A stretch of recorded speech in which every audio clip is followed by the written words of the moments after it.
I'm David Boyle, and I'm quitting alcohol. So we drove back from Bathurst today. A 3.5 hour journey took close to 5 hours. It was just fucking bumper to bumper. At some point, the roads are just going to become untenable.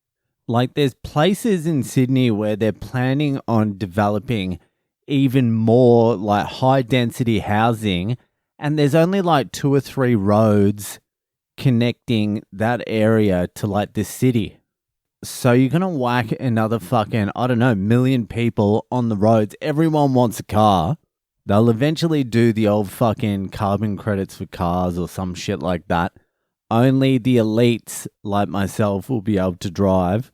None of it makes any sense unless you like build 3 or 4 different cities that are only connected via rail, and you can't enter these areas without permits. Like, you get a certain amount of days per year to go to these areas, and then after that, you fucking stay in your own zone. There'll be zones, like Ready Player One. Was it Ready Player One? I can't remember. Or was it Snow Crash? No, it wasn't Ready Player One. It was Snow Crash.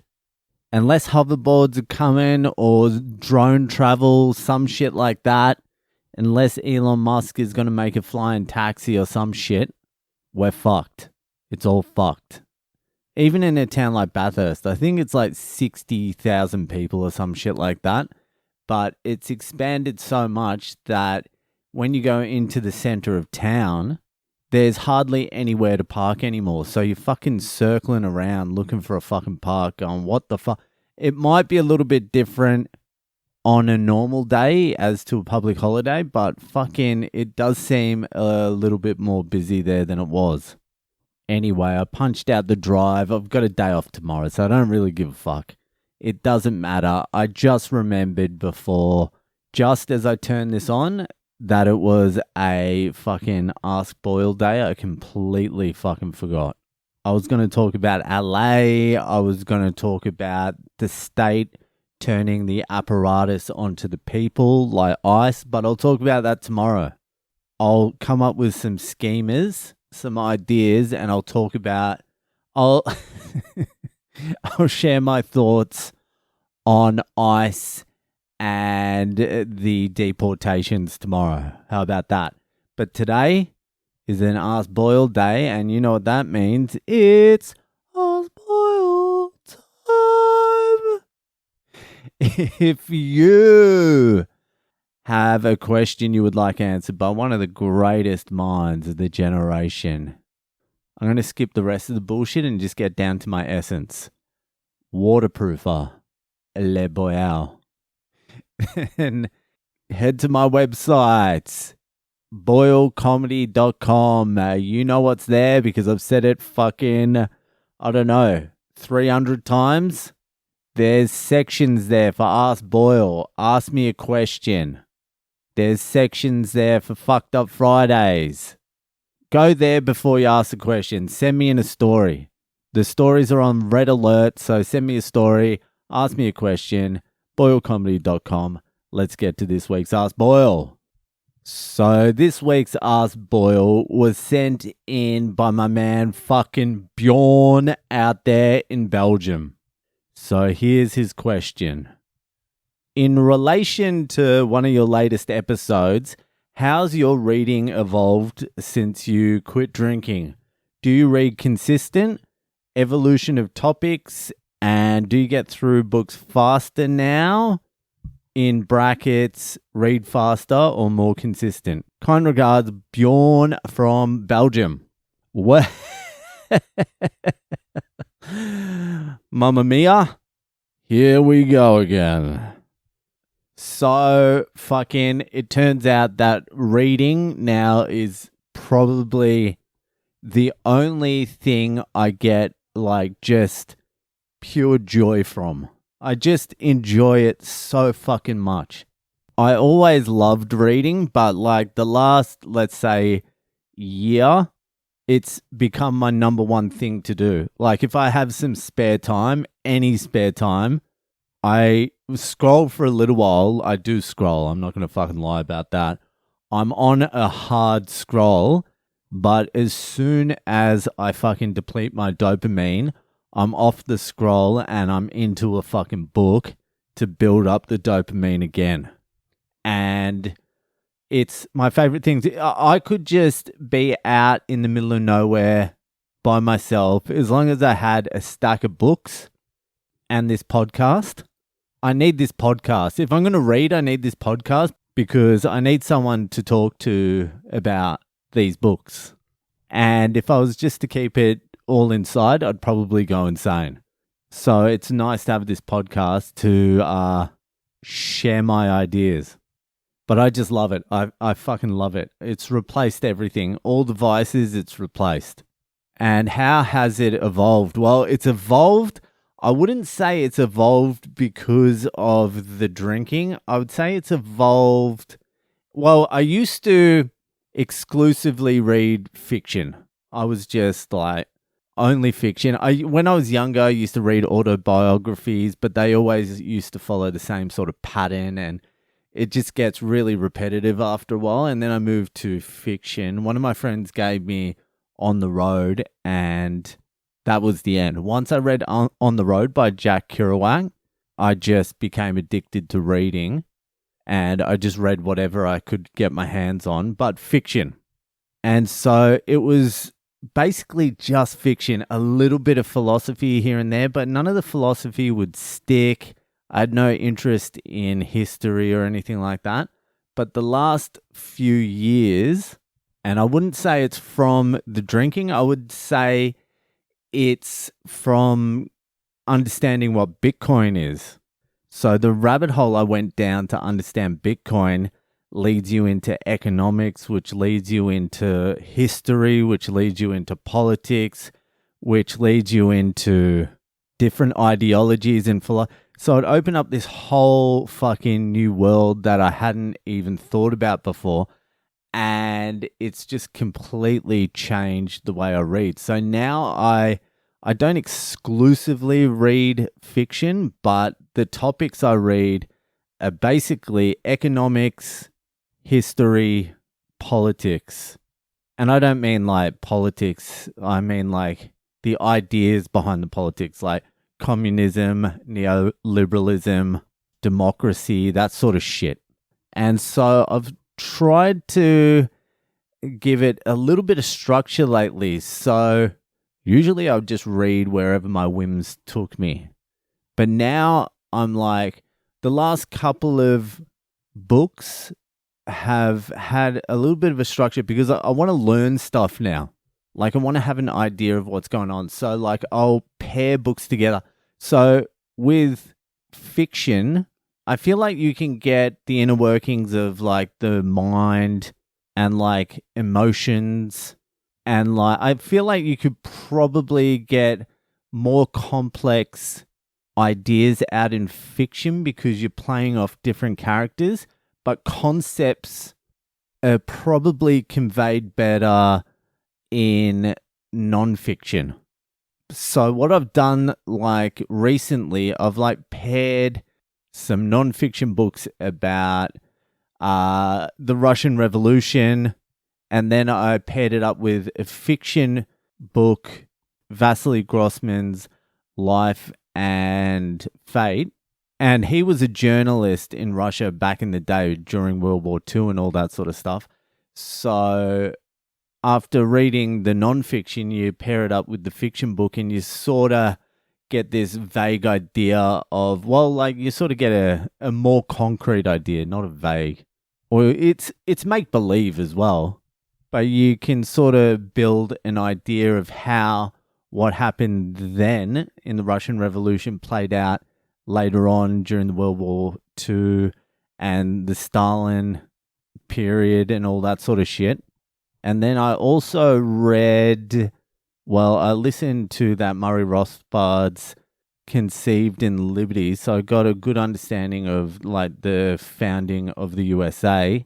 And then I read A Brief History of Neoliberalism, and Noam Chomsky's Manufacturing Consent, which is all about neoliberalism, how it played out in foreign countries. But you pair those up with a book like Chris Hedges' America, the Farewell Tour, and you can see how the neoliberal policies that basically the American elites and corporations and the oligarchs put in place for more profits, they basically gutted the American middle class. And Chris Hedges goes through America and shows the impact these policies had on America with like the drugs and the porn and the crime and the violence and the degradation of society, the homelessness, all that sort of shit. So you can sort of link it up. So you're like, all right, that's the ideology. This is how it's sold to you. And this is how it plays out in the world. So that is what I am interested in at the moment. That's the stuff I'm reading about. But for me, foundationally, it all goes back to economics. If you look at like economic policy and the way money works, that's where it all starts. All the horror you see in the world is just downstream from a faulty currency, from fake money. Money being able to be printed at will. And the other great thing about reading all these particular books, history, like the Russian Revolution, reading about that now, you can see how some of the same stuff is playing out in society today. And you can see it. You're like, oh, fuck, that's that. So reading about history, you're like, oh, you can see what's happening now. Like before I started reading about politics, economics, and history, I was like, what the fuck is happening? But now I'm like, oh, a lot of this is played out before. I remember reading like last week in this book called 1931. I think it's called Debt Crisis and the Rise of Hitler. They were talking about Herbert Hoover, the American president during the Depression, how he came in and the American economy was tanking and he started raising tariffs. He started putting 20% tariffs on all imported goods. And I was like, wow, so this has happened before. That was during the Depression. So when you read something like that, you're like, oh, what Trump's doing, like everyone thinks it's crazy and all this sort of shit. By the way, the Herbert Hoover thing did not work. It put them more in a hole. But at least you don't feel like, oh, this is the first time this crazy shit's ever happened. It's happened before in 1930 or 29 or whenever the fuck it was. So when you read something like that, you're like, oh, okay. We're not just all at sea here. This isn't just a new fucking paradigm. This shit has happened before. And before then, it happened in England and it happened in France and then it happened in the Roman Empire. And then it happened in probably fucking Sumeria. So it gives you a little bit of a grounding. It helps a lot, actually. It helps a lot to understand what's going on at the moment just to read history. So that's a big thing for me now, is it gives you a little bit of stability in this crazy time. I'm just rambling now. But the books I'm reading at the moment, one of them's Carol Quigley's The Evolution of Civilization, which is one of the most fascinating books I've read in a long time. He's trying to apply the scientific method to the study of history. I'm only like 110 pages in, and I'm vowing to read the book again because I'm understanding some of the concepts, but I don't understand a lot of it. But just how he's breaking down concepts. What are the concepts, Boyle? Not sure. Next.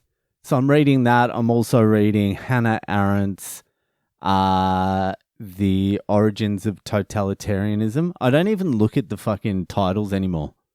But I'm reading that, and honestly, that whole the whole section of that book, the first section is just about anti-Semitism and the Jews, and it's a bit of a slog. I need to get through that and just to the concepts part. But that whole section, what I'm taking out of it is fucking the elite Jews have really fucked over the peasant or working class or fucking poor Jews for at least 300 or 400 years. So I'm reading that, and I'm also reading that 1931 book, which is about the economic collapse in Germany and the rise of Hitler, like the title says. Anyway, I hope that this is your question. I could talk about reading books fucking all night, but I'm not going to. I need to fucking finish it up. Anyway, thanks for your question. Hope that fucking helped. Oh yeah, actually, this is the most important part. Kindle has really changed my life because you can hold every fucking book you can imagine on the Kindle. And what happens with me when I'm reading a book, I like to read one and one. I like to read a physical book and a Kindle book at the same time because the Kindle I can fly through. I can make it a bigger font so my eyes don't get lost as much, but I can fly through like a 600-page book pretty quickly on a Kindle, but it takes me a lot longer on a physical book because my eyes, I daydream a lot when I'm reading. My reading hasn't got any faster unless it's on a Kindle because I daydream a lot. I look off into space, try and figure some shit out, and then I go back to the book and I've lost my spot, and then I read 2 more fucking lines and then I daydream again, lose my spot. But that doesn't happen with the Kindle. So if I want to fly through and get some information in, I just Kindle. If I really want to sit there and look smart, I go physical book. But the Kindle definitely changed everything. That's a game changer. Anyway, I'm fucking out of here. That'll do for tonight, and I'll see you the fuck later.